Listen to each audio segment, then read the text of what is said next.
እኔ ይሄንን የምትሰሙ ሰዎች ሁሉ እስኪ ይሄ በዓል ደስ ብሎን እናሳልፍ።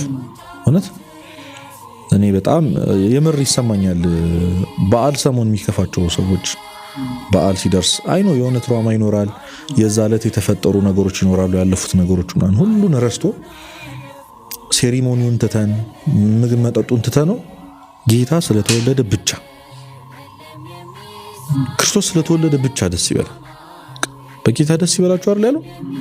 ለኔ ብሎ ሁሉን የፈጠረ አምላክ ሰው ሆኗል። ከሰውም በበረት ውስጥ ተወልዶልኛል። እንደ ሰው ተመላልሶ ለኔ ብሎ እንሂድ ቤተ መቅደስ ሄደን ጌታ ሆይ አመሰግናለሁ፣ በቃ እንኳን ተወለድክልኝ፣ እንኳን አንተ ሆንክ። ማርያምን ማንም አይታገሰኝም ነበር፣ ማንም አይችለኝም ነበር፣ እንደዚህ ማንም አሳልፎ እዚህ አይደርሰኝም ነበር እና በቃ እንኳን ተወለድክልኝ፣ እንኳን አንተ ሆንክ እንደማለት እግዚአብሔር እንደማመስገን በቃ እውነት ክርስቶስን ለማመስገን ትልቁ ቀን ነው። ከፍቷችሁ እንዳታሳልፉ ይሄንን ጊዜ።